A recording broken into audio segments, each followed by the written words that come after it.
everybody doing? How is everybody doing this evening, this Sunday evening?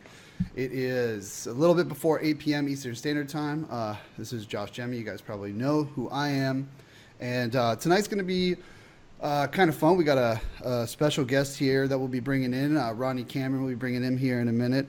And kind of talking about some of the things that have been going on, especially in regards to the things that are in the news recently as far as the whole Trudeau situation in Canada, his more of his stupid remarks that he likes to make. So we'll be getting his take on that, and I'm sure he'll also have a take on the things that are going on here.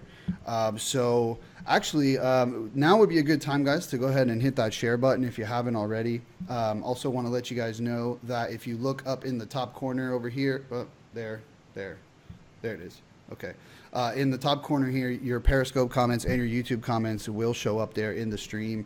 And all of our social media for Patriot Media is down here. You got the Periscope, YouTube, all of it, Gab. And actually, before we do that, let me just go ahead and show you guys what I'm talking about here. This is our Instagram page, so you can follow us over here. And we also have our Gab, so this is also pretty cool. We should be live streaming on Gab as well. It should be coming through on Gab right now as we speak, because we are live on YouTube, Facebook, Gab, Twitch, and Periscope. So there's our Gab here, and then this is Ronny Cameron's site. So we're gonna actually, why don't we go ahead and see if he's there? We can bring him in now. Ronny, you there? Hey, how's it going, man? Hey, how are you? Not too bad, Josh. Not too bad. So tell us how things are going over there, because there's been a lot going on, obviously, with the whole North Korea situation right now with the Olympics and how they're propping up Kim Jong-un's sister, and that's kind of the front of it right now. But not that long ago, this Trudeau comment that he made here.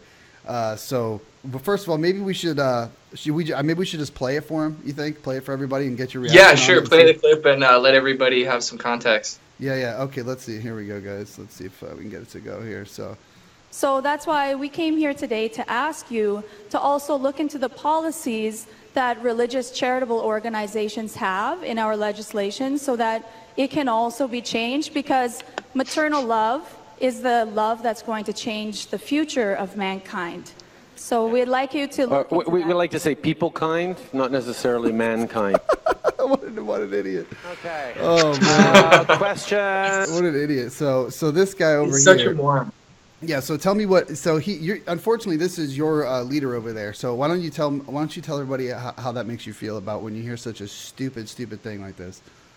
It's absolutely ridiculous. Like, to be honest, I'm glad that he said it, because it gives the whole world an opportunity just to see how ridiculous our prime minister actually is. Paul Joseph Watson did an amazing video kind of covering all of the moronic statements that Trudeau has said over the past couple months, as well as a lot of the things that are concerning Canadians. So for all of you guys out there, check out Paul Joseph Watson's video on Canada. Canada has essentially become a meme now, thanks to Justin Trudeau and his people kind comments. It just leaves people scratching their head, and the fact that he's interrupting a woman too. You know what I mean? Like, it's really funny.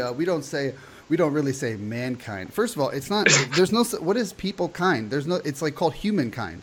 Yeah, I've never heard that term before in my life. I've honestly never heard that. Yeah, so I don't. It just makes me laugh when you hear such a thing like this, and so. We've had our fair share of people saying stupid comments here in the past as well. But that one, that's a good one. That one really takes the cake. Exactly. It takes the cake totally. There's so many memes out there. Like, people have made one meme where he's walking down the street and they're like, look out for the people hole as he's about to fall through a manhole there. And another one that the Rebel Media did here in Canada, it's a really funny meme. Instead of He-Man, it's People Man. It keeps going and going. So like I said, it really gives the world an opportunity to see how ridiculous Justin Trudeau is, and then they can learn more about the various things that are happening up in here in Canada. Like Trudeau just seems to have an affinity for Islam. The guy will do anything to support convicted terrorists, whether it be ISIS, people who have left the country to support ISIS to literally join the terrorist group, and then he wants to reintegrate them back here into Canada instead of prosecuting them, or what I think should be done, executing them on the spot. He wants to figure out a way to reintegrate them back into society. And when the official opposition, Andrew Scheer, challenged him on that, he went as far to call him an Islamophobe. For those of you who don't know what Islamophobe means, it's essentially calling you a racist if you're critical against Islam. So yeah, it's pretty scary up here in Canada, and it's also pretty comical too. So I think that this really gives people an opportunity to learn more about Canada and the state that's happening here. So tell me a little more about this. How they've actually brought ISIS fighters back in and actually reintegrated them into the. Supposedly with whatever this policies of what he's doing, what Trudeau is doing. Right. Tell us a little bit about that, because that seems absolutely absurd. I mean, we know what's going on over here in the States. That they got training camps and stuff way out there, and that I mean, we know they're here. We know that a lot of these, they're just like out in way out in the middle of nowhere where most people aren't, and we know this because there's a lot of information out there about it. But how does it make you feel knowing that they're actually sticking them right in to where it could be the person, I don't know, at the grocery store or wherever. Absolutely. So what do you think of that? Oh, it's really angering. It's really frustrating. Like these people have chosen to leave Canada, free nation, to go fight with the enemy.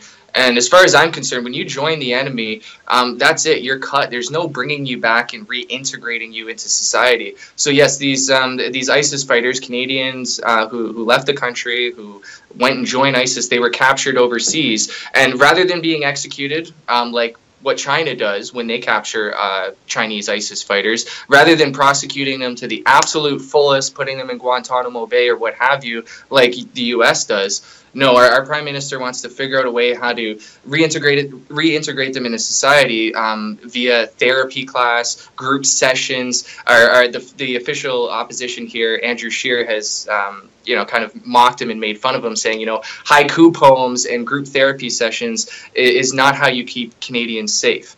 We need to be prosecuting these people. We should not be bringing them back into the country. So, Totally. It's like 70% of Canadians completely disagree with that move. And we're a very liberal country in terms of our general populace. We have a three-party system. Two of those are extremely far-leaning left. And for 70% of a liberal population to disagree with the moves that our Prime Minister is making really shows how frustrated the average Canadian is, especially conservatives.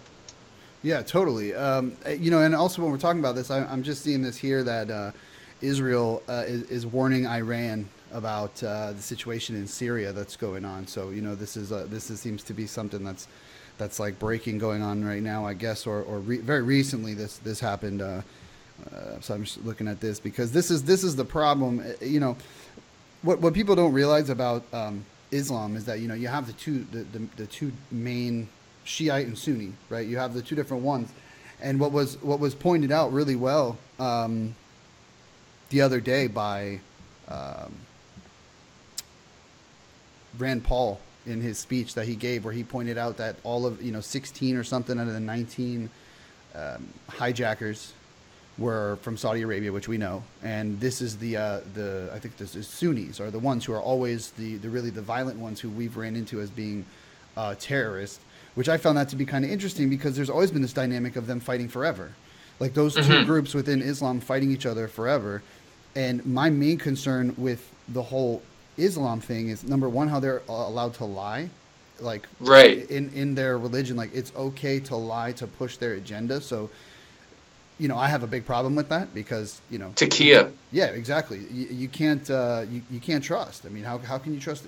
I'm sorry, but if you relate to Islam and you believe in the Quran, it's hard for me to trust you knowing that this is in the Quran. You know what I'm saying? Absolutely, absolutely. I work with the Jewish Defense League here in Canada, and they had a meeting in Toronto where they were actually infiltrated by an Islamic woman, a Muslim woman who was working with the local Antifa here, and she flat out lied the entire time. We were like, we know who you are. Here's pictures of you on Facebook, and she just continued to lie, continued to lie. She said she wasn't even Muslim. And here's the interesting thing.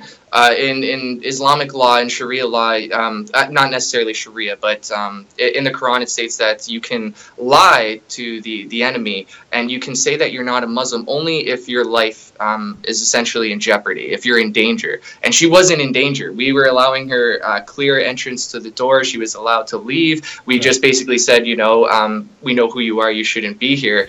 And she received a lot of backlash from her family and her friends because she lied to us and said that she wasn't a Muslim when her life wasn't in jeopardy. So yes, they will definitely lie. They will infiltrate different groups, and taqiyya is a form of Islamic deception, which basically encourages them to, in a lot of cases, lie to the non-believers. So you're absolutely right. We can't really trust the Islamic fundamentalists. There's a lot of Muslims who I do feel are moderates. They don't necessarily go to the mosques every single day. They don't know every single hadith or every passage in the Quran. But in terms of the fundamentalists, those are the ones that, like you said, we just can't trust.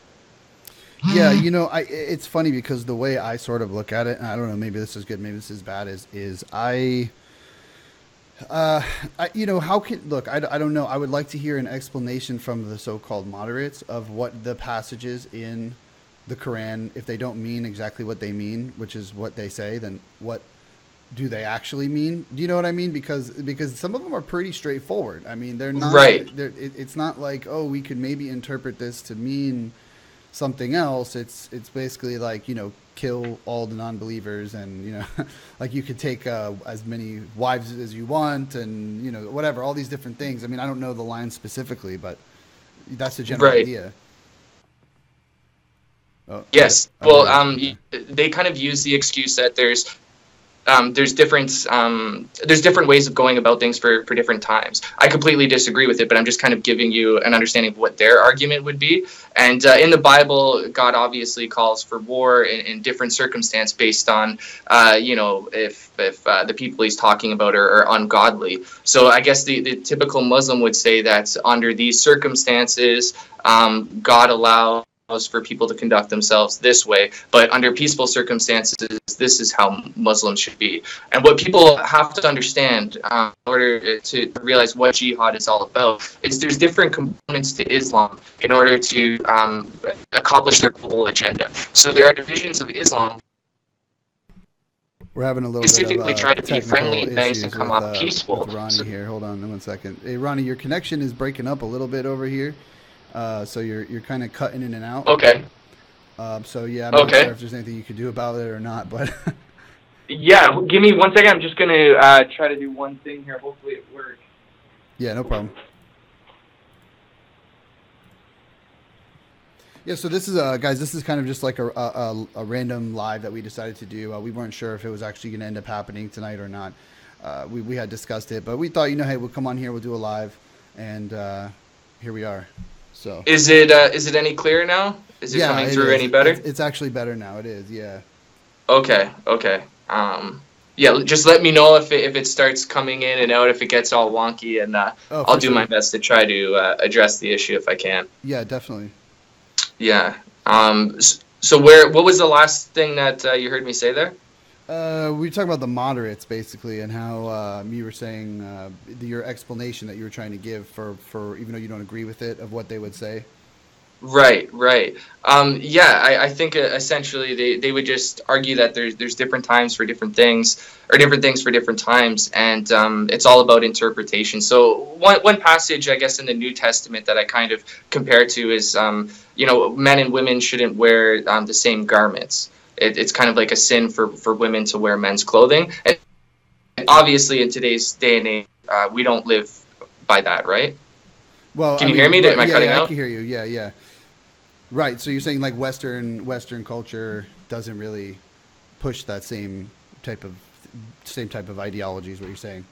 Yeah, I think the biggest difference between the West and I guess Islam is one is evolved and the other hasn't. One Right. is living in the modern age. The other is still very much living in the past.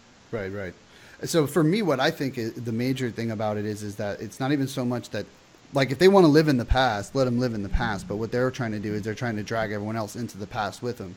Exactly. And that's the bigger issue. It's like, I don't have a problem. Like, if they, they want to have their own little space in the world and, do whatever it is they want to do. And I mean, well, you can't force them not to do it. There's no way you're going to tell these people to act differently. I mean, look how that's working out. Yeah, come on into our Western societies. I mean, look what's happening to Canada. Look what's happened to, Europe, all over the United States. I mean, across the board, where any of these, people from these countries are coming and they're showing up and they're destroying everything. And you can't say that that's not true, because every statistic that shows the crime rates between the amount of people that have been, coming in these waves over the years, all the numbers of crime go up. I mean, nothing has really gone down as far as I understand. And in certain places, it's just really out of control. Yeah, especially with domestic violence, right? Because the way things are in Islamic-controlled nations, the way things are under Sharia law, is the man can essentially do whatever he wants to the woman inside the home. And often, even if it does happen outside, even if it's not a domestic thing, it takes at least two women to equal the word of one man. So if a woman says she was raped, that's no good. There has to be at least two women witnesses or one man for that to be even considered by the courts. One thing you were saying there just about how they can kind of have their own part of the world. One thing a lot of people don't realize is only 15% of all Muslims are actually Arab. The majority of Muslims are in Indonesia, a lot are in China, a lot are in India, and now a lot of... Yeah, I know that. Yeah, they're spreading throughout everywhere, and soon it's going to become the biggest religion in the world. So a lot of people kind of have this interpretation or a perception of Islam just being like in Iraq, Iran, Syria, and all that, but no, it's really spreading throughout. Yeah, it's interesting because here in the United States, what they do is they target jails and prisons, and they go in right, and they will, because when you're in those positions in a jail or a prison, that you don't really have much options to do things. So people start getting involved in these more, religious pursuits, and so they are there, pumping out Qurans into people, getting them to, follow the beliefs of the Quran, and so I mean that's a huge recruiting tool that they use here in the States. Yeah, they get free prayer, or not free prayer time, but they get prayer time. They get better food because it has to be halal. So there's all sorts of like accommodations and little benefits that you get if you convert to Islam in the prison system. So I mean, yeah, if you're a lifer, you're spending serious time, and now you can join a gang that you get all these extra little perks. Of course, why not? It's like a breeding ground for Islam, like you were saying. Yeah, it really is here in the States. It's pretty crazy. But everything. So what do you think of all the stuff that's been going on over here as far as, with the memo being released? Because that's the big thing, the crazy, because I know you keep up on this stuff, you kind of follow it. And like, so what do you think of that? What do you think of this? I mean, well, first of all, I want to say that I think we all knew that this nonsense was going on. We just didn't know the exact details of how everything went down. But we've always said that these people were the culprits. So right. What is that, like, what do you think of that? To be honest, I've stopped kind of following the whole Trump-Russia collusion thing for a little while because, just as you said, there's nothing to it. And the culprits are the DNC. It is the left. It's not Trump. It's not, it's not the right wing that's responsible for any of that. It basically was a story made up by the left. And they're responsible for any wrongdoing or collusion, as far as I'm concerned. So I think essentially it's a distraction from the real issues that are going on. And this kind of blew up in the DNC's face. It blew up in the left's face. They originally wanted to kind of make Trump and the right seem like they're the guilty ones, but no, that's not what we're looking at. But to be honest with you, a little while ago, I got so bored of the Trump collusion story because it was just everywhere, all over media, and I just kind of tuned out. So I'm sure you'd be able to offer a lot more insight as to what's going on that topic. Yeah, I mean, basically, as far as it all goes here, I mean, all of the people who we knew are involved in, and it just keeps getting worse and worse. All the stuff that keeps coming out and showing how the FBI and the DOJ. I mean, we knew they were all in the tank. Okay, we knew that when Loretta Lynch had the meeting with Clinton on the tarmac that they weren't talking about the grandkids for as long and golf or whatever the heck they said they were talking about. Okay, we know that that's not the case. Okay, we also know. That Hillary already stole her way into the nomination that she got, so we know clearly that she's going to do anything dirty to try to win. So and we knew also that the Russia story was a bunch of garbage because it was debunked way before all of this. Now what I think is funny is all of the people who were basically saying, oh well, what is Trump talking about? That he's wiretapped and all this, and now look at those same people. Now they're having to eat those words because he in fact was. I mean, the memo essentially what it did is they used a fake dossier that was from a Russian guy that was paid for by the DNC, and then they used that as the basis to apply for a FISA warrant to tap his phone, to listen and to surveil. On probably many different levels, not just through the phone. And the FISA court is like a secret court. So it's like people don't know about this stuff. Like this is all classified stuff because the FISA court is supposed to be used in connection with terrorism. So if if you need to gather information about a terrorist, you don't have time necessarily to go through the regular court procedure. So you go through this one, which is a quicker, more secretive way of being able to attain these things, and they completely abuse the power. What I want to know is, I'm waiting to see who actually is the one who decides. Like it up. So I think it's. I remember hearing about that. Actually, I do. I remember hearing about that, and I remember seeing it also. There was something I saw coming around about that it finally came out. But this, this is a trend though. This is a trend. Not even there, but like there's been all these different hate crime or whatever they want to call it, and they've all turned out to be completely debunked. Every single one. Yeah. So what did it happen? What ended up happening with there? Because I think there was another one not too long ago, also something from Canada too. No. In regards to like fake hate crime? another case like that where somebody just they lied about something, but and it got proven that it was a lie. Like about the hijab thing like this, or is that the only one that you recall?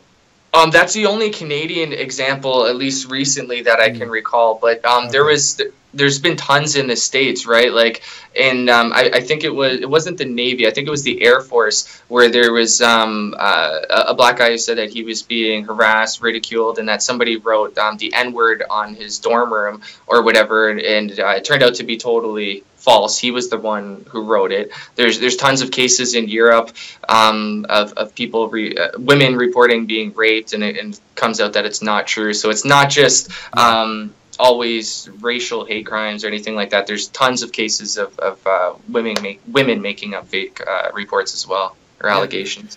Yeah, no, it's just I remember there was another one also, something with a hijab. I don't remember. I cannot think of what it was off the top of my head. I wish I had one of those people to look something up real quick. But tell us a little bit about what your site here. I got your site up for everyone to take a look here, RonnyCameron.com. So tell us what you got going on here. Oh, wait a second. Yeah, RonnyCameron.com is a place where I post up a lot of blogs.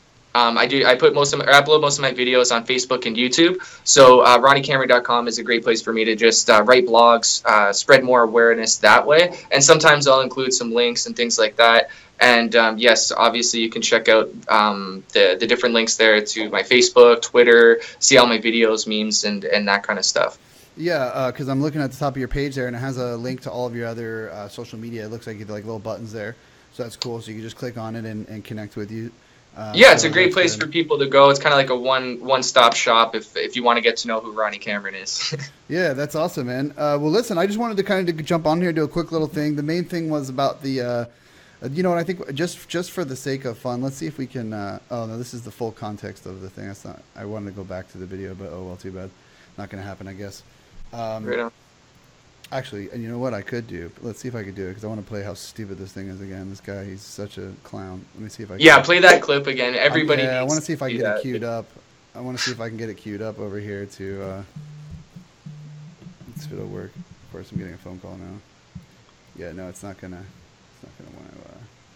Nope, ain't gonna happen. It's not gonna let me do it from there. So. No problem, man. Thanks a lot for scrolling through my website there and Yeah, giving totally. it a little showcase. I appreciate that. Yeah, totally. And again, guys, all of the Patriot Media social media is scrolling down here at the bottom of the screen here. You can see we got our YouTube, our Gab.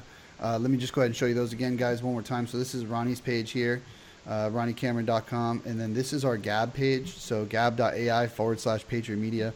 You can follow us over here. And let's see, we also have our Patreon page. So if you like what you're seeing here, guys, if you want to see more of it, you want to help out Patriot Media to be able to keep the channels going and to expand them, patreon.com/Patriot Media. You can jump over there and help us out. And then also, let me just show you guys our Instagram here. We got our Instagram. This is our Instagram page here. So Patriot Media on Instagram. So anything else you wanna say, Ronnie, before we head out of here? Yeah. Do you have a little bit more time, or do you need to get going? No, we can. No, I don't have to get going. Okay, cool. Yeah, I'd love to talk a little bit more just about the general climate down in the States. Sorry, what state are you located in? I'm in Florida. You're in Florida. That's right. So yeah, just kind of like the general environment. Like, what's it like to kind of have like a political discussion, whether you're in like a coffee shop or you're talking to a university student? Are people concerned about what's going on? Are they in the know, or are they kind of just like tired of politics altogether? Give me a general sense of what it's like down in America. I mean, there's a whole different range of different people, especially depending on where where you're at, the context of it. But I can tell you this, for the most part, what I see is you have people who are on the right who are Trump supporters, okay, and then the other big degree is all of these liberals who have lost their mind completely. In the middle, there are still some people, but not as many as you would think. Unfortunately, Right. It's gotten to a point where there is such a deep divide between, which is I'm sure is very similar to in Canada. You probably have that as well. I would like to be optimistic and think that there are more people in the middle, but trying to talk to people, it depends, because everybody thinks that because the news says it, it's true. So if they watch the mainstream media, whatever it is, doesn't matter, MSNBC, CNN, which they're both garbage. They're all garbage. They're all garbage. Even Fox to some degree. There's only certain people I can watch on Fox. The rest of it I think is garbage. Yeah, like Tucker is amazing. You gotta love Tucker. I love Tucker. Right? Yeah, Tucker and Hannity and Laura Ingraham is good too. I like her. There's definitely a couple people that I do like, but overall, I mean, the mainstream media is pretty much garbage. And what happens is these people, they get their talking points from CNN or whatever. So you try to have a discussion with them, even if it's an educated one, because if I'm going to talk about something to them, I want to know what I'm talking about, right? I don't want to go and just look like an idiot because I don't know anything about what I'm talking about. But because they get all their information from the mainstream media, they think that they are well armed with facts, when in fact they're not. They come out with the same, oh, well, what about, Russia, or he's a puppet for Putin. I mean, people are still actually say this stuff, and they actually believe it. Yeah. So it's pretty incredible, because most people are just so brainwashed. And that's really what I feel like we're up against the most, is that there's so many people who are asleep. Because, look, there are not very many liberals who I would say are spiritual, religious people, okay? And I would say that the percentage of people who are on the conservative side of things, who are more on the right, are more spiritual, religious people, Yeah. So we're having this battle is really, it's really crazy, because it's on all fronts. Because you're talking about society, right? You're talking about society, the crap they're trying to push on people. It goes on and on. You know what I mean? Yeah.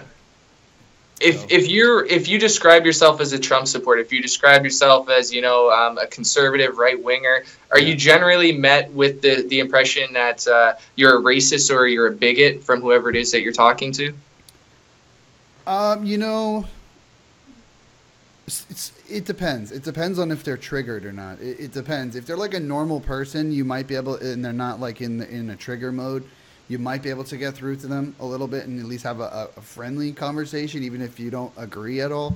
But but the ones if they're like for instance, there's some T-shirts I have that if I wore them are just going to trigger them just by wearing the T-shirt, and so like you're never going to have any conversation with somebody like that. You know, you're just so it is a challenge to have discussions with people who are willing to hear the other side. Like that's one thing about the people on the right is we're willing to listen, but everything they say is garbage. And when you come back and you say something that they don't agree with, they all of a sudden become, you know, hostile verbally or in Antifa's case, physically. And, you know, I mean, this is just how they act. Yeah, no, absolutely. Here in Canada, the situation is pretty ridiculous. If you just state that you're a Trump supporter, people look at you like you have two heads. Like automatically you must be a bad guy, you must be a racist, you must be sexist, whatever other label that they want to throw on you.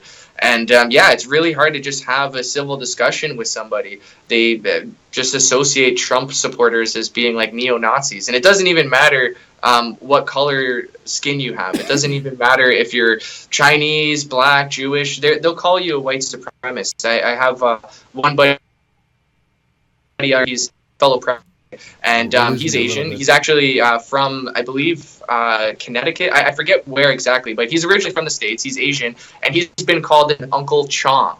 You know how black people get called an Uncle Tom if they act too white? Well, yeah, he's been called an Uncle Chong for being extremely patriotic and far right wing. So yeah, it's really, really remarkable to see people's reactions. And it's not even just far left wingers. There's a lot of people up here who consider themselves conservative only in regard to fiscal matters. When it comes to social conservatism, absolutely no. Like if you advocate for reducing immigration, securing our borders, or anything like that, you're going to be met with accusations that you're a racist, you're a bigot, white supremacist, what have you. So it's really hard to have those discussions up here in Canada. And thank God the conservative leader here for the Conservative Party, he's saying that 2019, the elections coming up, are all about freedom. He's trying to come up with a message similar to "Make America Great Again" that fits Canada, and he's trying to narrow in on something that has to do with freedom. Essentially, our freedom of speech is being stripped away from us. Economic freedoms are being stripped away from us. Right. So, in Canada, it's really all becoming about freedom here, and it's unfortunate because if you talk about social conservatism, you're going to be called racist. Yeah, Trudeau is destroying Canada little by little, you know, as much as he can. He's like an Obama, the Obama of Canada, basically. Like, that's basically what he is. He's Obama in vanilla. Yeah, he really is, you know. But it's funny. It's funny that you're talking about, you know, the racist comments and things that people make, because there's also, you're also in America. You have this thing as well where people are convinced that certain people in history are actually good people when they're not good people. Okay. I don't know how much you were aware of this history of things or not, but basically, so there's a guy, you know, his name is Nathan Bedford Forrest. He was the founder of the KKK. I don't know if you're familiar with this or not, if you know who he is. But I don't know who he is, no. Right. So he was a Democrat. Okay, but mind you, he was a Democrat. He was pro-slavery, and he was the founder of the KKK. Now, we have people out on the right, as we stand right now, that are out there doing whatever they're doing with their flags, and they're selling shirts that have Nathan Bedford Forrest on here, like he's some good kind of guy to promote, and they're selling this. They're like, you know, convincing people on the right that this is something that they should get behind, but because they don't know the history of who this guy is. So when you have stuff like that going on, and then you have what we're up against with the media, like what you're saying, like anytime you go and talk to somebody, if you're a Trump supporter, you're automatically a racist, right? Right. Like that's it. If you voted for Trump, if you're in support of Trump, like you're already a racist. So we already have that going against us. So wouldn't you think that it would be important to try to obviously keep the optics good as far as not, you know, giving people reasons to call us racist because we're not racist? So if you understand what I'm saying, like. Absolutely. You got to educate yourself on who it is that you're following, what type of events you're going to, or different types of campaigns that you're supporting. Because if it does lead back to, you know, the KKK or anything like that, it totally takes away from the credibility. So yeah, I think that's a really good point for you to bring up. Yeah, I mean, and because that's one of my main concerns is there's a lot of people who are, want to stand up and do something, and they end up getting people who just follow them, for lack of a better word. They follow them, and which is great, because if they're doing something that's positive, that's what we want. We want the message to get out there. But there's a lot of people, unfortunately, and I hate to say this, but the mass majority of people don't really know details in history like this, so they're being led on, and that's what gets to me the most, is that because there's, look, you have to be educated. I mean, I've seen your videos. I see when you go out there, with Antifa, and you're out in there and you're talking to them and everything. I mean, if imagine you trying to go out there and not being educated about it, right? Like you'd fail miserably. Yeah, like if I went out there and I tried to troll them on, say, the Pfizer report or what's going on with the Trump collusion, I would be kind of out of my realm, because I'm not very educated on that topic specifically. So I'm never going to go out there ill-equipped to the battle that I'm facing, so to say. Right.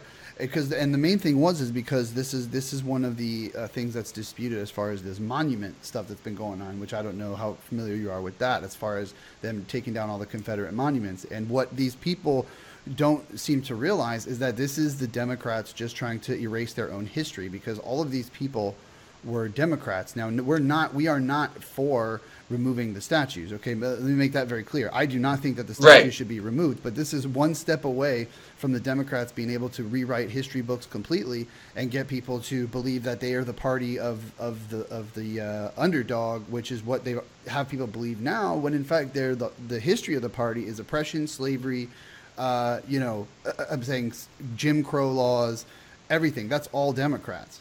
Yeah, absolutely. It's kind of like they put themselves in a win-win situation, because if they get the statues torn down, then yes, they're kind of like erasing history, wiping away any of the evidence, so to say. And if the right puts up a big battle, well, now they can use that against the right to make us seem like we're racist, defending, these historically racist people. So it's a beautiful optic situation for them, and it's terrible for us, because we essentially lose either way. If we put up a fight, we're racist. If we don't, well, now they're just tearing down all of these statues that can have cultural meaning, historical meaning to the people there. And I think it's really horrible that we hold historical figures to today's standards. If we were to do that, basically anybody going back 50 years ago, we would consider to be horrible people. Like we've evolved a lot in the last 100 years, and the way that we treat women, the way that we treat different races, everything has changed. So if we're going to start judging every single historical figure by today's standards, everybody's going to be considered an asshole. Everybody is going to be considered a racist, bigot, sexist, whatever. So we really need to appreciate things for where they fit into time, where they fit into history. Totally, yeah. And what my main thing is exactly what you said, is that they're giving them exactly what they want, because they're creating the opposition, because so many people are convinced that what they're actually doing is it's one thing to look. This is how I say it with this whole monuments thing, because this is stuff that's going on in Florida too. Okay, I mean, like, I've been to one in Orlando. I've been to a city council meeting where they wanted to move a Confederate statue, or that some people wanted to take it down. The ultimate thing was they wanted to move it. And then there's up north in Jacksonville, they have a whole thing of people wanting to take down the Confederate monuments. And no, they should not be taken down. They should not be taken down. Mm-hmm. But if you're going to go out there and you're going to be in support of the statue remaining where it is, it would make sense that you are able to enunciate the clear reasons as to why this statue should be here, not just because this is a heritage or whatever, but like why this needs to be here, because hello, this person is a Democrat. So why are you guys who are Democrats now trying to remove your own history? Yeah. Are we going to tear down the pyramids because they may have been built by slaves? Are we going to tear down every single Roman and Greek monument or architectural structure that was used by slaves? No, we're not going to do that. We acknowledge that throughout history, bad things have happened. And it's essentially the society that was still stuck in an old time. We shouldn't be judging the individuals. And I completely sympathize with what you're saying, because if we go out there and we start defending and supporting the statues, it really seems like we're defending slavery. We're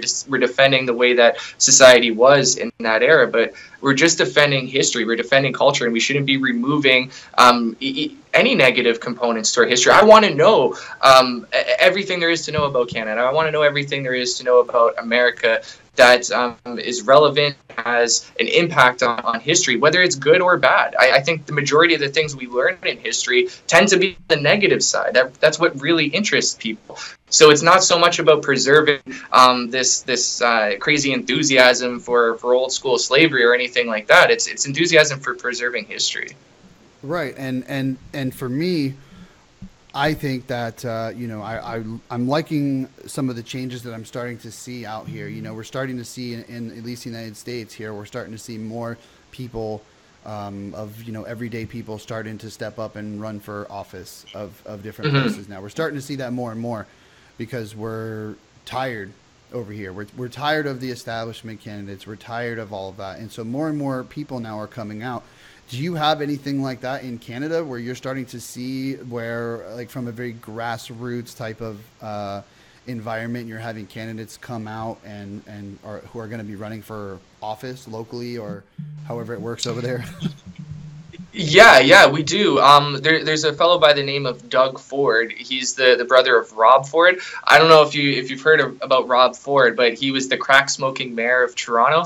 He was on a whole bunch of talk shows in the States. Have you ever heard about Doug Ford or Rob Ford? I missed that one, but that would be okay. That sounds very interesting. He was caught. Our crack smoking mayor. Yeah, he was caught smoking crack with what looked like some African migrants, and he had a drinking problem and alcohol. Yeah, he had a ton of problems, and but he loved Toronto. Everybody loved the guy. He showed up to all the sporting events. He did great things for both people on the left and the right. And Toronto is an extremely liberal city, so for him to have gotten in office, there really was a lot of love. But obviously, when the crack smoking scandal came out, that was the end of it. But his brother Doug Ford is got a huge following in the grassroots. He's really connected to the Patriot movement that's happening here in Canada. And we recently had a scandal involving Ontario. Breaking up. He was running for Ontario Premier. I think a premier in Canada is kind of comparable to, like. Oh, sorry. Can you hear me okay right now? Yeah, the connection seems clear on my end. I'm not getting any warning. It's a little laggy, but it's okay. You're all right now. You seem to be better now. Okay. Sorry about that. Let me just. It's all right. Yeah. Believe me, I have plenty of internet problems over here myself half the time too. Yeah, it happens. What was I just saying? Yeah, so Doug Ford is running for Ontario Premier. He's got a strong following in the grassroots, and he just had an opportunity to run for Premier because the fellow who was running before for the Conservative Party, because there's a sex allegation scandal. Randomly happened to come out and said that he inappropriately touched them a couple of years ago, so he had to step down, and now Doug Ford is trying to get in there, trying to rally up support and take over the Conservative Party in Canada. And he's saying the elitist. Ronnie, you're a little, I don't know what it is, a little garbled, but we hear you. But it's coming. It's a little bit of issues. Shoot. Yeah, I'm really sorry about that. It's all right. It's let me Trudeau internet that you got. I don't know. It's a Trudeau. It's a Trudeau. Give me just one quick second here. Yeah, no problem. So, guys, if you're just dropping in right now, this is Ronny Cameron. He's in Canada. I'm Josh Jemmy for Patriot Media, and we're just kind of we were talking. We were showing this video about Trudeau when he was talking about when he said "people kind." I wanted to hear what Ronny had to say about that. We could talk about some other things as well. And so he's back now, I think. You back? Let's see. Oh, yeah. Okay, cool. Is it a little clearer now when I speak? Is it coming out? Yeah. You seem okay now. Yeah, you seem all right. All right, good stuff. Do you mind if I ask you some more, I guess, like controversial kind of questions? I'm really interested in. Yeah, you can go for it. Okay, cool. I can answer them. I don't know. We'll see. I'm interested in what your thoughts are on Zionism. I kind of fit into a very, very weird position where I'm very much pro-Zionist, but I consider myself kind of like alt-right. and not too many people bleed into those two categories. Yeah, so I think there's a lot of misconceptions about a lot of this stuff. Number one, so basically, the whole Zionist movement really was for a government state of Israel, right? So like the Zionist movement really, for the most part, is a non-religious movement as a whole. It's more of just the nation of Israel, basically, like in support of a nation of Israel. And you see all these ridiculous things on the internet all the time. Zionism, this, like there's some kind of, like, oh, the Jews are destroying everything. And it's like, okay, first of all, no. Like these people who are causing problems may happen to be Jewish, but they are not by any way, shape, or form a practicing Jew whatsoever. They just, through blood happen to be Jewish. So the truth is like being Jewish myself, right? And growing up, I dealt with idiots my whole life, so they could say whatever they want. Now, when it comes to the whole the idea of Zionism, as far I'm for the land being the Jews' land, because according to what I believe, that's how it is. That's in the Bible, the Old Testament, whatever you want to call it. It's all there if you follow that type of thing. Even in the Quran, believe it or not, it says that the Israel is the Jews' land. So what we're talking about when it comes to Zionism, their major thing was from a more governmental perspective. So I'm not necessarily in support of that, but I'm in support of the land being who it's rightly, who the owners are, which as far as I'm concerned is the Jewish people. So that's how I believe about it. But as far as being alt-right and all these things, I don't know. I feel like the titles sometimes sort of take away from the issues, because you know what I'm saying. Like in certain cases, like liberal, like when you say liberal, okay, that's because you go to the way to the left or whatever it is. But alt-right, I feel like that's something that's been made up. Like Hillary made that term up, and now it's just like everybody's alt-right. And then they really just focused in on I guess Richard Spencer and the more hardline individuals within the alt-right movement. So you have like Milo and Lauren Southern and Gavin McInnes, a whole bunch of people who fit originally into the alt-right movement, and then they became the alt-light afterwards because they realized that so many people in the alt-right were actually white supremacists, right? So there's this huge divide there. Now the word is all messed up. But focusing on Israel and Zionism and all of that, I'm pro-Zionism because I believe that the state of Israel is basically one of the only states, if not the only state, in the Middle East that we can trust. They're an ally. Totally. I think the Jewish people, the Jewish culture is something that has contributed greatly to Western culture, and it is very much compatible. So I view Israel as an ally, and I believe they have a right to the land. Not necessarily from a religious standpoint. A lot of Jews actually don't believe the state of Israel should exist. Yeah, you keep breaking up there, but kind of be given to them by God, up to them to create it. Right. So what I believe is I support it more so from a geopolitical stance, not so much from a religious stance. I myself, I'm not Christian, I'm not Jewish or anything like that. But yeah, I guess I respect anybody's belief. But there are a lot of just to touch on those points, because that's something that you brought up, which I thought was kind of interesting, is actually legally the land is theirs too. By the way, if you go through, I cannot think of the gentleman's name, but he does talks all around. He goes all over the place and gives talks, and he goes through how legally the land Israel is. They're allowed to have the land. It's theirs. They're not occupied. Like, this is what it is. And yeah. So no matter, there's many ways that you could look at it. Me personally, obviously, I look at it from both perspectives, but I also have a belief that goes beyond, just that. I mean, this is the foundation of my particular faith. However, that's not what it would motivate such a response. Like, you can respond and say, well, legally the land is theirs. You go through all the documents and everything through history. So, done, there's no argument. But people want to keep saying back and forth, and what's going to be funny is if anybody on Gab actually sees this, because it's like free speech and nobody gets taken down, there are so many Jew haters on Gab. Oh my gosh, it's crazy. They like Oh, yeah. they like congregate together, and they'll I've seen some like ridiculous stuff that people post on there, and I just have to like roll my eyes and just keep it moving, because it's just people are gonna think what they want to think regardless, Yeah, yeah. You said something earlier about how a lot of the people that I guess are kind of pulling the strings, so to say, happen to be Jewish, but it's not necessarily that they're doing things out of the Jewish religion or anything like that. They just happen to be of Jewish blood. The way that I look at this and how I defend Jews and Zionists to the alt-right or white supremacists or anything like that is I explain it to them like this. Jewish people happen to be very successful people, more so on average than, say, white people.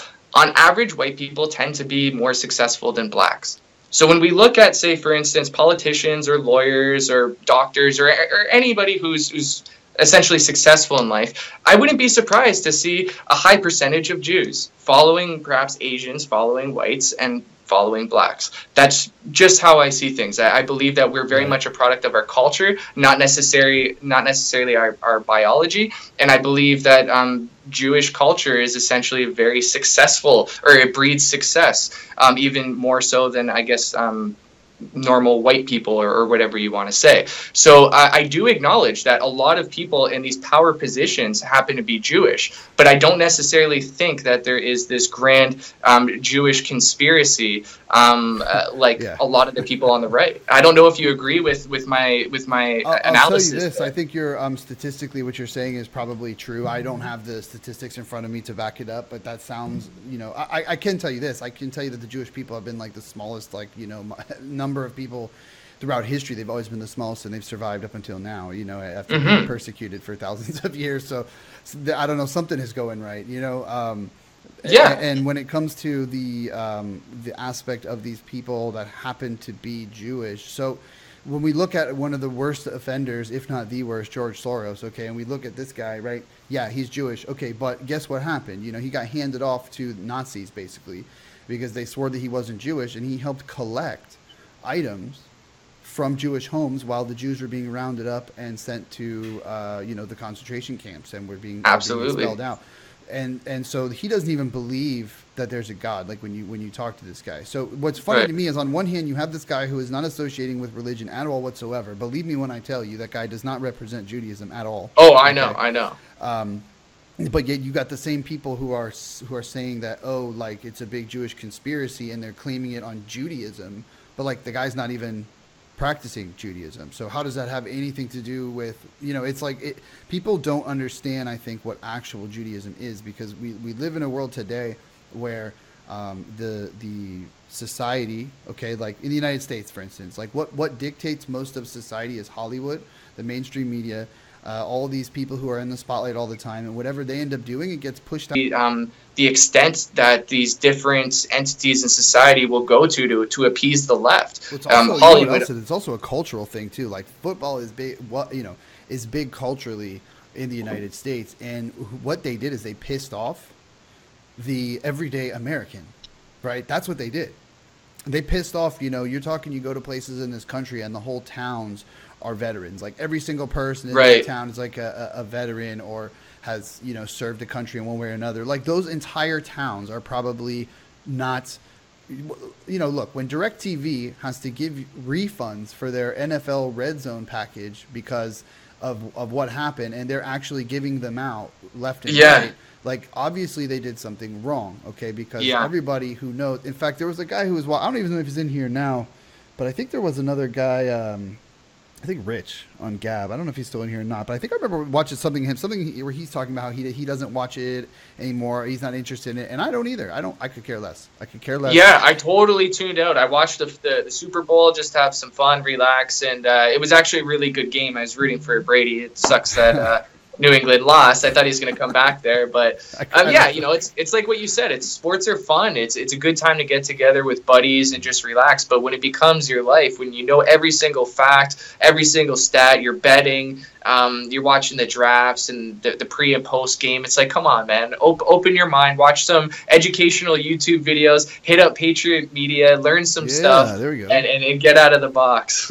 No, totally. And what I was also looking at something too, and I believe that the opening ceremonies for the Olympics are also down as well. That people are, I don't know what it is. People just don't care about this stuff anymore right now. It's just like they're not interested. It's like I don't know if they realize there's more important things going on, or if it's the Trump effect, man. Ever since Trump came into play, like, look at me. I got the Make America Great Again flag. Like, tons of people in Canada have just flocked to the message that Donald Trump said.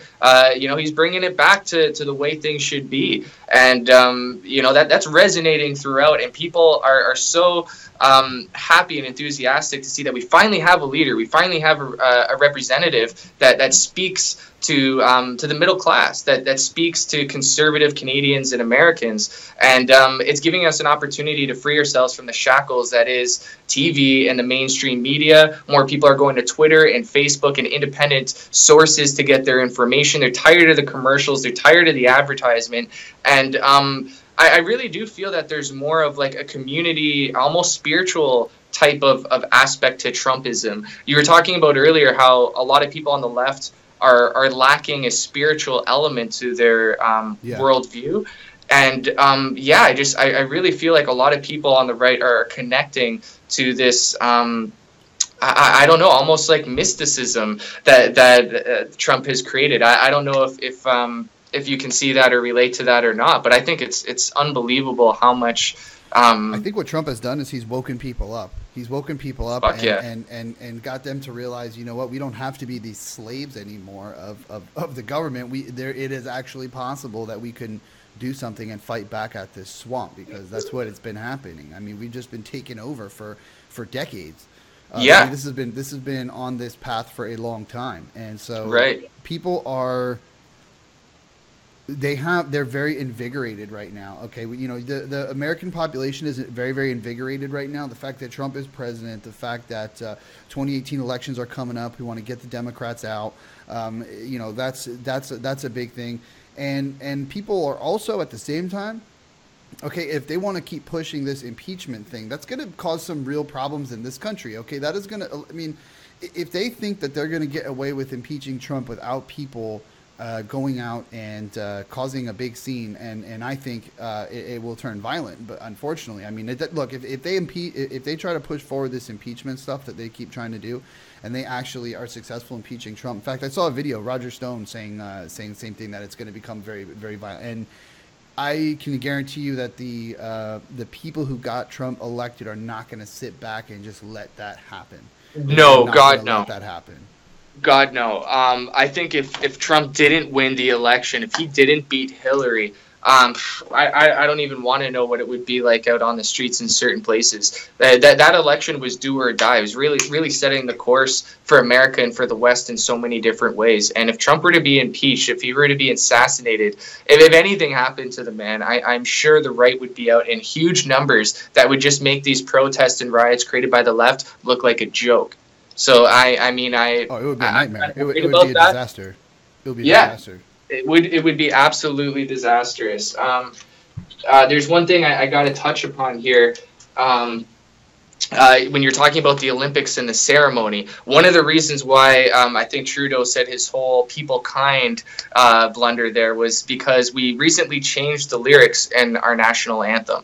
It's originally supposed to be in all of thy sons command. That's a little part of the lyrics in our anthem, and we recently changed it to in all of us command, because we don't want it to be, gender specific. We want to keep a gender neutral national anthem. And that part in the anthem is referring to the soldiers that gave their lives, that fought for Canada during World War I, and it was all men who went. So that lyric specifically references a specific time and a specific group of people, and it's ridiculous that we've actually changed the lyrics to our national anthem, and obviously they're now being sung officially at the Olympics, and it's really sad for a lot of Canadians who grew up with that anthem their whole life to have it all of a sudden be changed because of these gender neutral policies that we're seeing. No, I mean totally. And when we look at like how we started this out with Trudeau's comment about people kind. I mean, this is the agenda of the left. This is the agenda of these like liberals that are out there. They want to make everything one big mess. They don't want there to be a distinction between one gender and another. It's like, oh, anybody could be whatever they want to be. It's no big deal. Oh, you want to be a boy? You want to be a girl? You want to be both or an it or whatever? You could be whatever you want to be. It's a spectrum. Yeah, like no, it's really not. It's not a spectrum. It's like you either have a particular part or you don't. And in the case that you have both parts, then that's a different story. But if you happen to have one, that's what you are. I don't care what pills you take or what operations you have. Okay, like you're never going to be biologically the sex that you think that you need to identify with and that everyone else needs to do it. And let me tell you that, that's what got me taken off Facebook. You know that, right? I got banned twice from Facebook for 30 days for sharing a T-shirt that is actually on our, it's in our Patriot Media Teespring store. It says transgender, your mental illness, not mine. And then I have that shirt and I think it's funny. It's funny, Yeah. And it's offensive. And I like that, it's offensive. So I like that. Funny and offensive. That's good. Triggers liberals.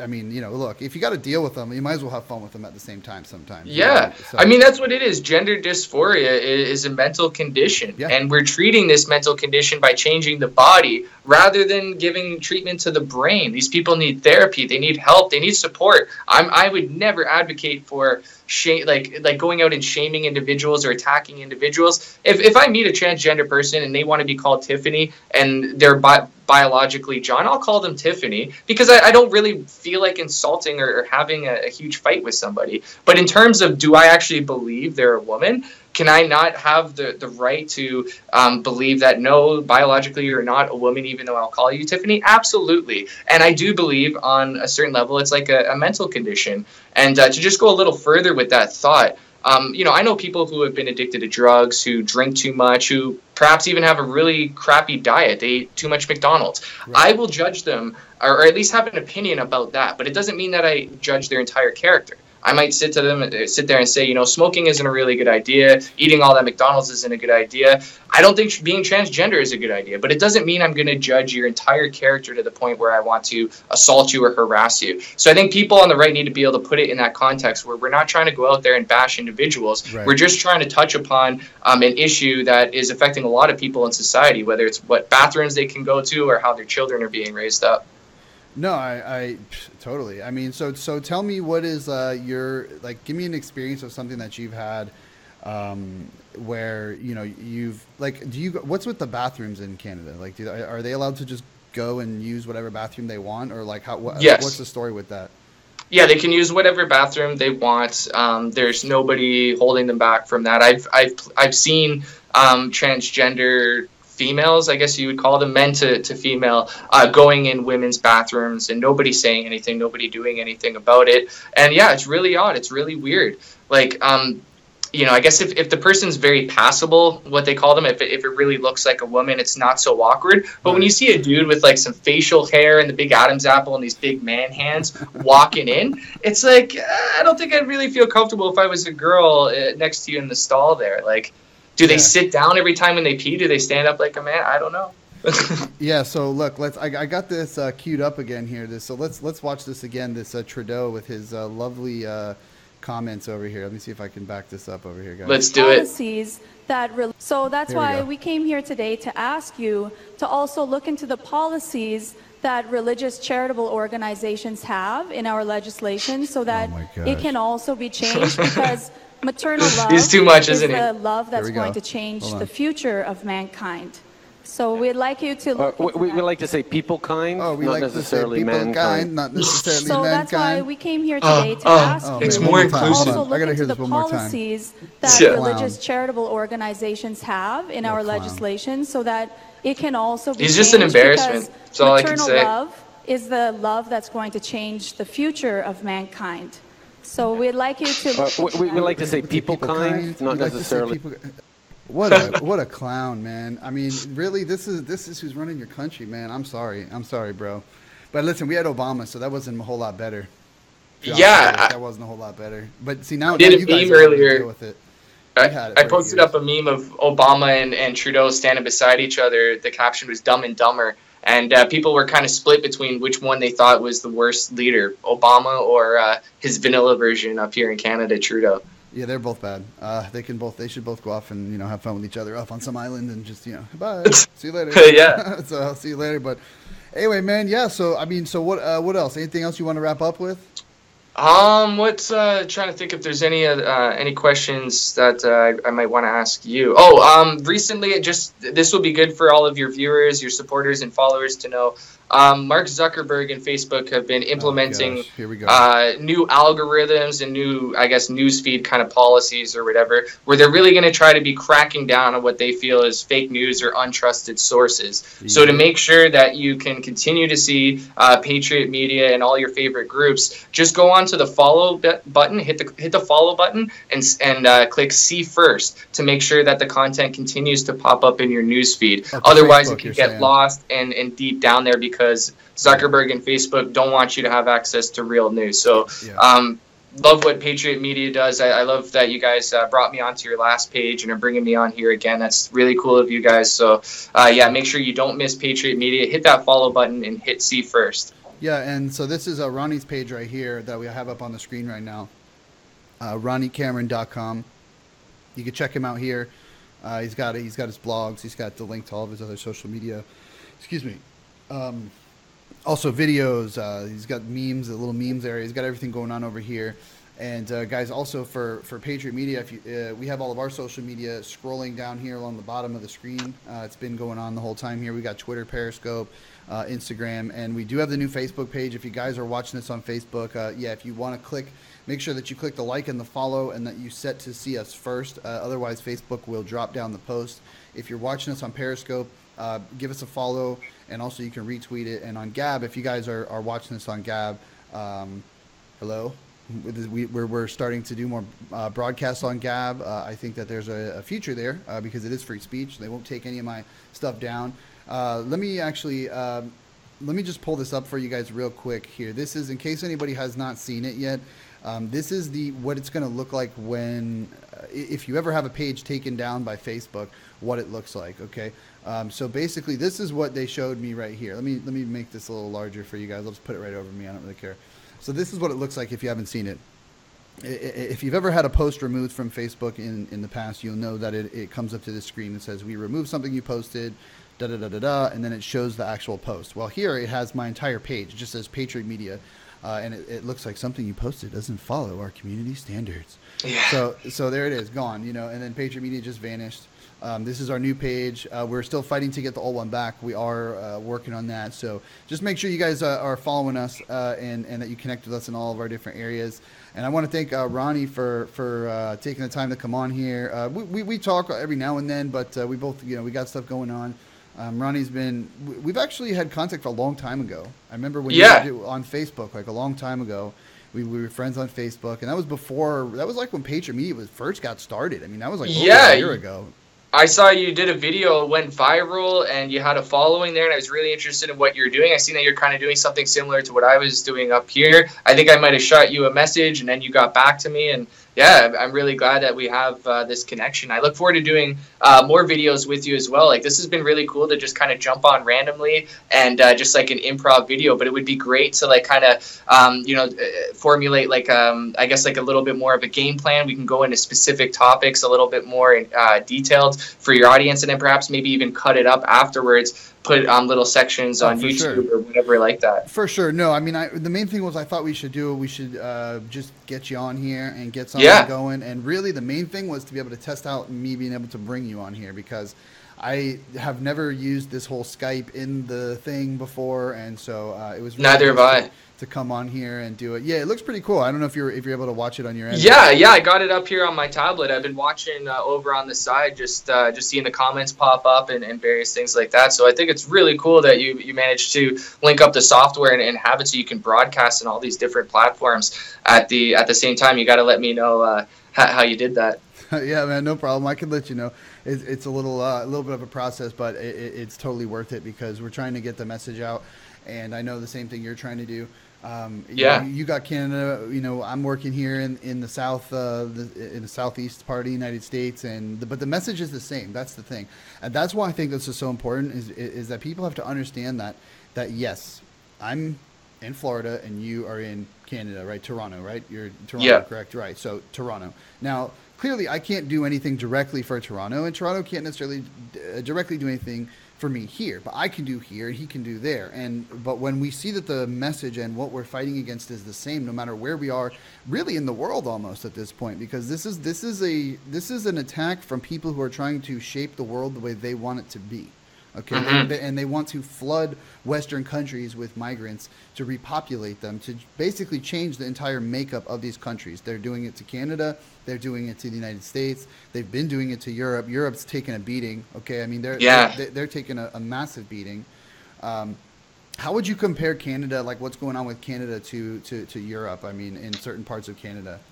I would say that we're experiencing more government, I guess, infiltration than Europe, but we're not experiencing as much of the street level violence. So in terms of the gang rapes, the riots, no-go zones, Canada doesn't have as much of that problem, but we're experiencing more of, I guess, like free speech infringing motions, Muslims taking over various positions within the government and pushing for policy that is obviously going to favor immigrants, refugees, and Muslims. Motion M103, which seeks to quell any form of open criticism against Islam and asks for more government funding for programs that are going to be supporting minorities. That was put forth by a Muslim MP.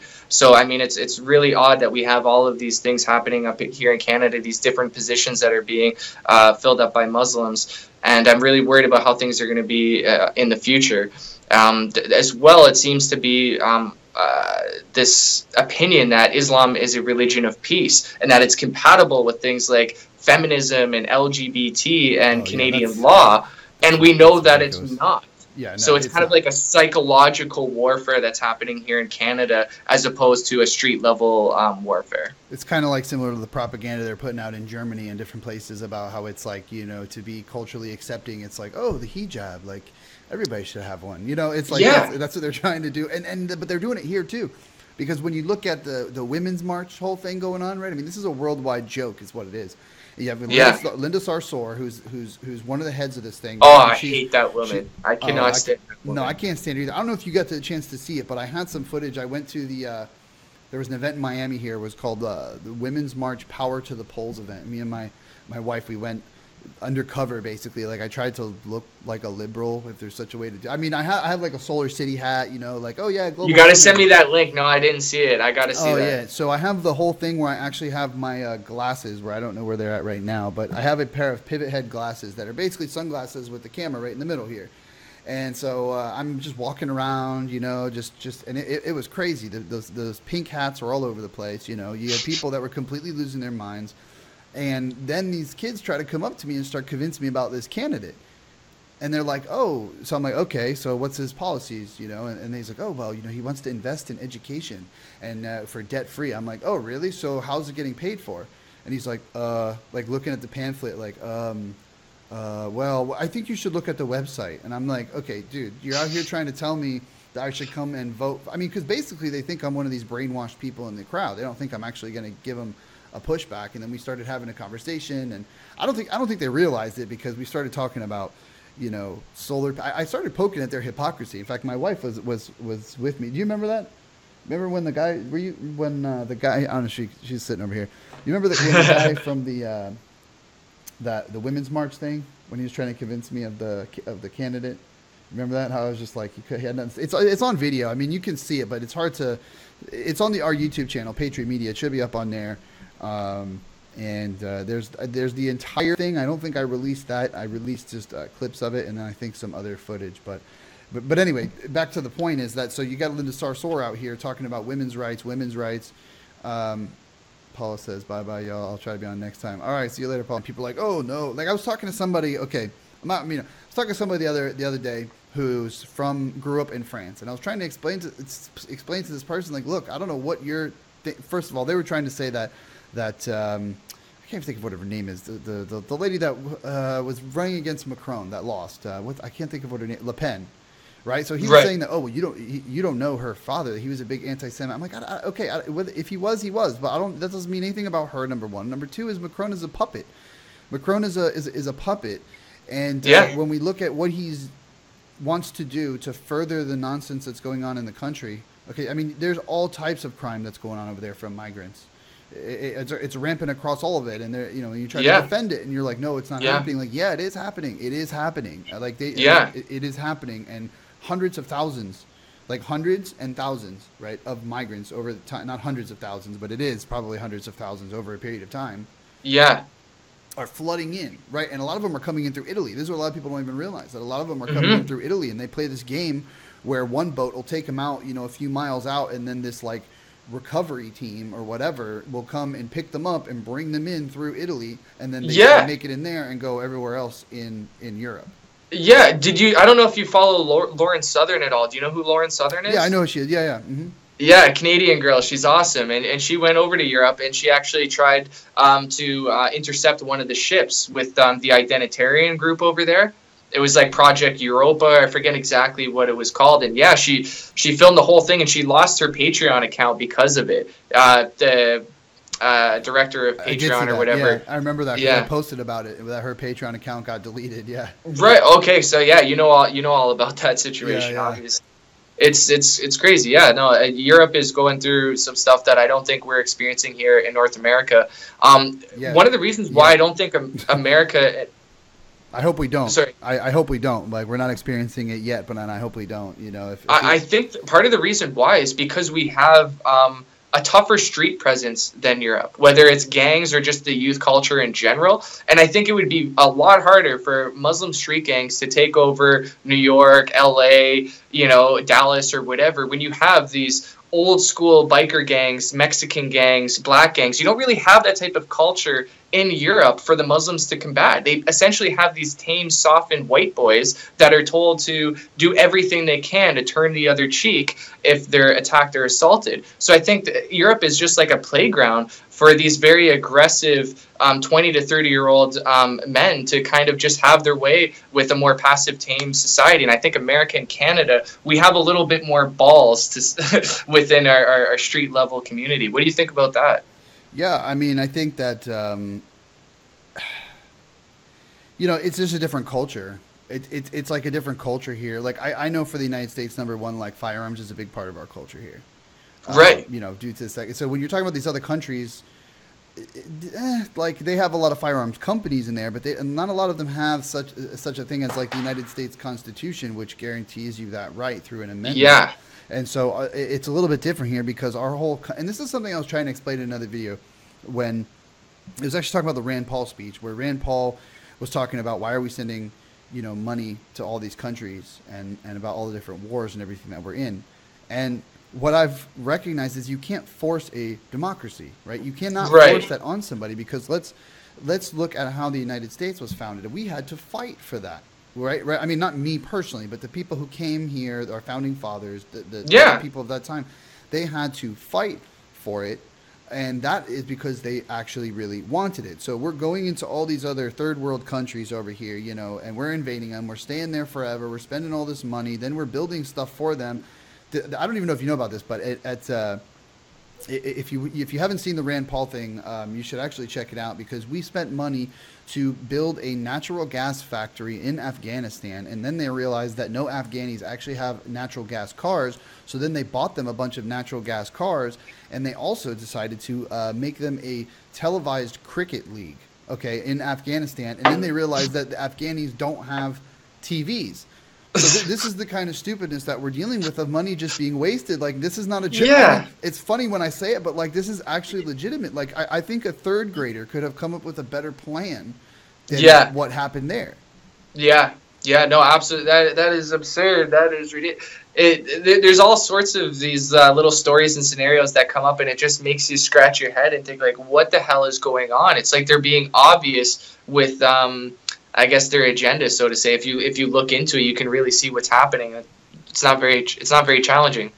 Yeah, it says America First, Britain First on YouTube. Says Muslims are flooding America by way of refugees. Yeah, they sure are. And in America, so we're trying to lock down the border, right? We're trying to make it so that the people can't come in here. In Canada, he's welcome, basically giving open arms to like, come on in, guys. Like, yeah, that's what Trudeau is doing. I can't even say his name right now. Trudeau. Yeah, Trudeau. A lot of people up here are calling him Turdo. Yeah, that's a better name, Trudeau. Yeah, that's much easier to say. Yeah, I like that better actually. Yeah, so Trudeau, that's what we're gonna call him now.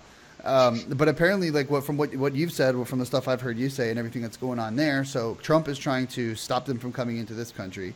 Not only the radical Islamic terrorists that are coming in through the border, but just all of the gang members and everything. And here you have Trudeau just welcoming them in, correct? Yeah.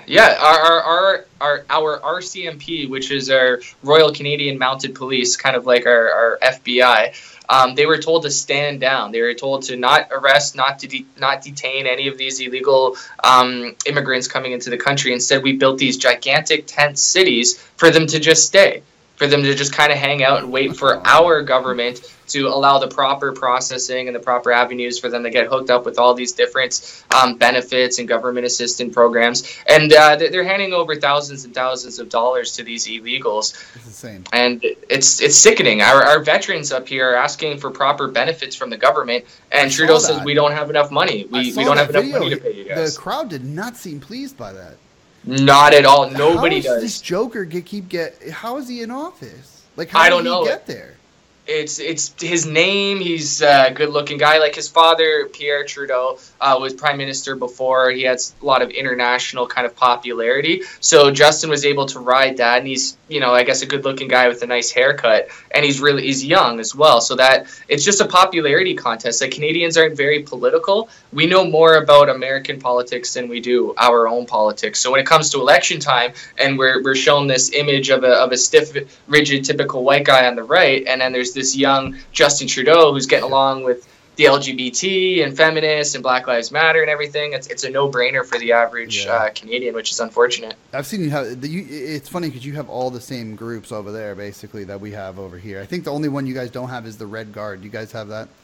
No, what's the Red Guard? Red Guard is like these communist-looking clowns that actually walk around with hammer and sickle, like it's a good thing, and they're heavily armed in most cases.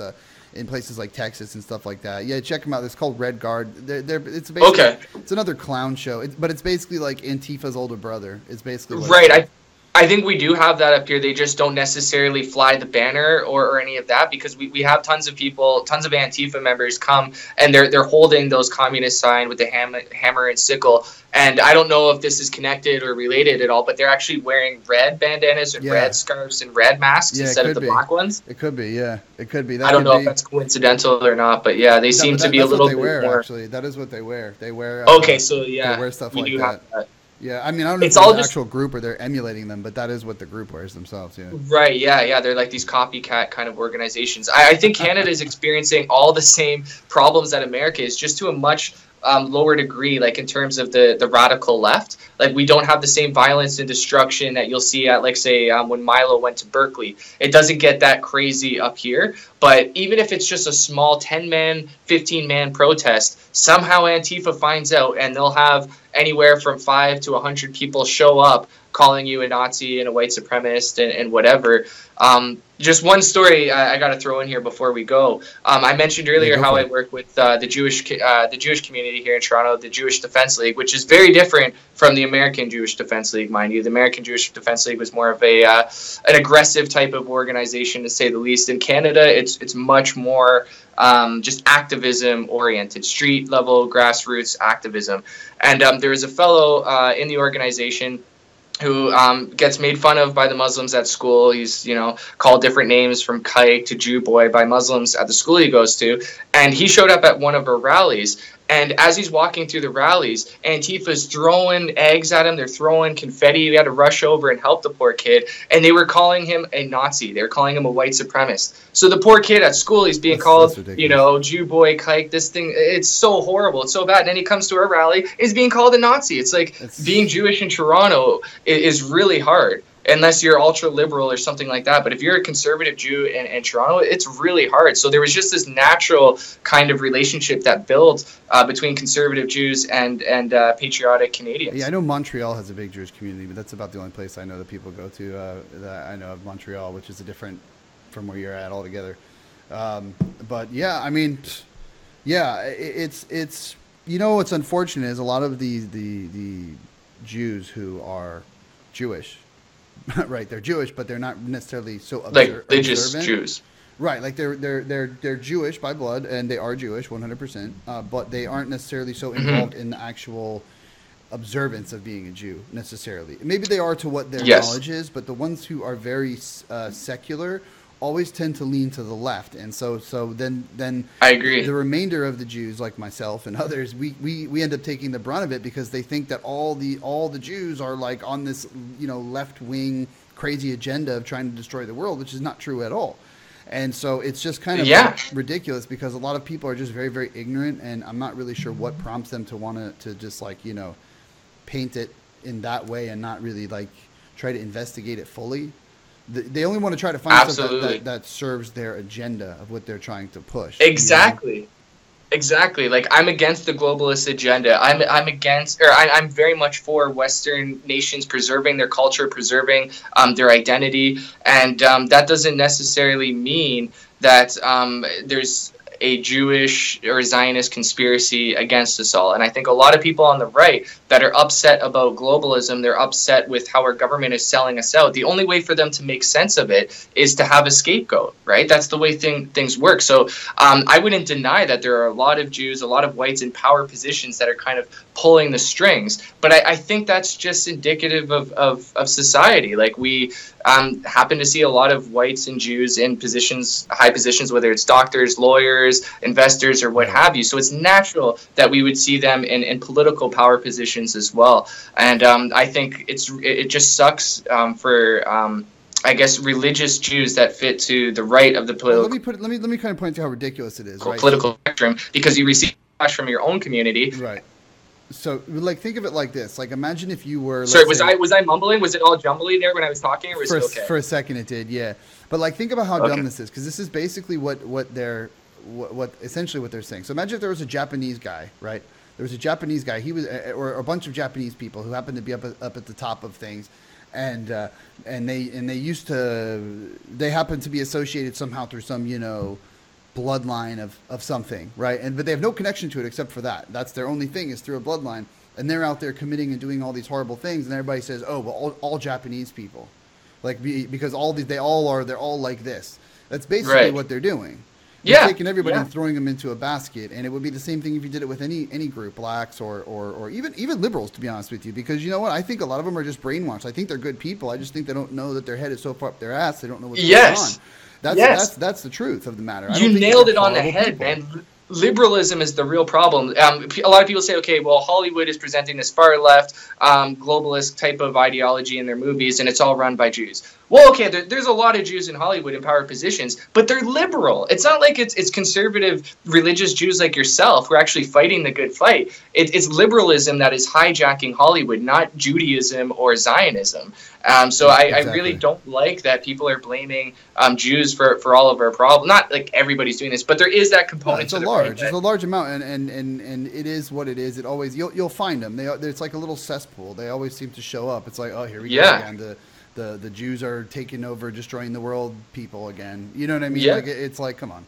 Give me a break. I think exposing more debates between right-wing and left-wing Jews would maybe bring down that stereotype, so more people could see that, yes, there are tons of people like Ben Shapiro, like yourself, that are very patriot, very passionate about the country they live in, and as well they support Zionism. The two are compatible, and I think a lot of people on the right need to realize that Zionism and patriotism, like Western patriotism, are totally compatible, and we're going to find that we're going to be pushed more and more into a corner where eventually you won't even have to decide. It will just be a natural thing that Zionism and Western patriotism are interlocked. Right. So I wouldn't say that I'm like a Zionist, but I'm for the Jew, like I said before, I'm for the Jews having the land because Zionism.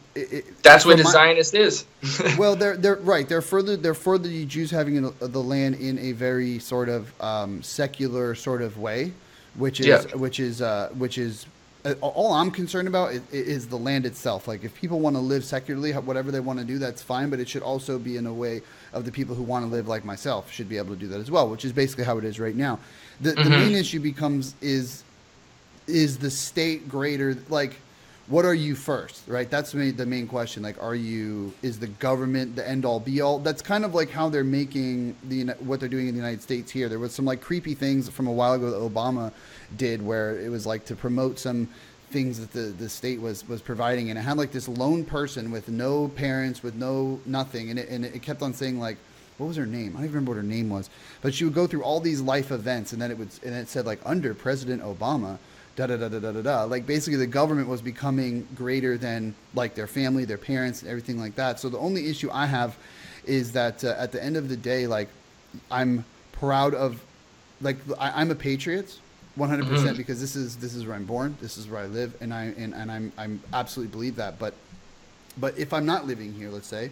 So what am I then? Like, what's my identity then? If I move to somewhere else, am I still okay? I'm still born in America, and I can still believe in all that. But what is my identity as a person, right? My identity as a person is I'm a Jew, right? So I'm a Jew. So for me, that is super important. Israel is very important, and what I mean is by the land, the Jews being able to live there, whether that's under the government the way that it is now, or whether that's from a more of a religious standpoint. My thing is that the land should be protected, and the people who are there should be protected. That's how I feel. People can call it whatever they want, but would you identify as Jewish ethnically as well? Ethnically, I mean, I guess I don't know. I'm not really sure. I mean, I'm by blood, I'm Jewish, but also by like whether somebody does anything in Judaism or like they do everything or they do nothing, they're still Jewish. That's the way it works. But you have different spectrum of the way people observe it and the way in which they connect to it. And a lot of it, again, is very similar to when you look at it's funny because the dilution of Judaism in the United States and the rise of Jewish liberals go hand in hand. Like basically the less Judaism that's actually being practiced by Jews in this country, like that went down, like because they had to assimilate and part of the religions and things weren't observing it the same way they were before they got here. And so a lot of people just stopped doing that. And you see that as those numbers, right, like the Jews who actually observe went down, and you have more secular Jews because after a couple generations you lose all the real knowledge of how to do these things. And so what you see is that the number of Jews actually practicing Judaism goes down, and the rise of Jewish liberals go up because all of these liberal Jews are, for the most part, what you would call secular Jews. Like they're more ethnically Jewish. In other words, like they would relate to the holidays, like, oh, it's Hanukkah, so great, let's like that's about it. Like these people, you're not going to catch them. Yeah, well, I think you can identify culturally, ethnically, and religiously. Those are, I guess, like up the a little bit now. Oh, sorry. Yeah, you should cut the feed just because if it's getting a little wonky and all of that. We'll finish off here and wrap it up. Really sorry that it's been kind of wonky on my behalf. I got my door open and it's showing that I have good connection, but I guess for some reason it's just a little shaky. You got the Trudeau internet. That's why you got the Trudeau internet over there. You're trying to duck me, man. Trudeau and Zucker are after me. But yeah, I guess we're starting to lose you now. Yeah. Okay. All right. We'll wrap up the feed, Josh. Thank you so much for having me, man. I'll let you a little outro there for your fans. And I just want to say thank you so much to everybody for tuning in. Please give this video a share, and if you haven't already, hit that follow button and the See First button. Do that here at Patriot Media because Zuckerberg and Facebook are really after those news feeds. They don't want you to have access to real news, and Patriot Media does great work here. So go ahead, hit that follow button, hit that See First.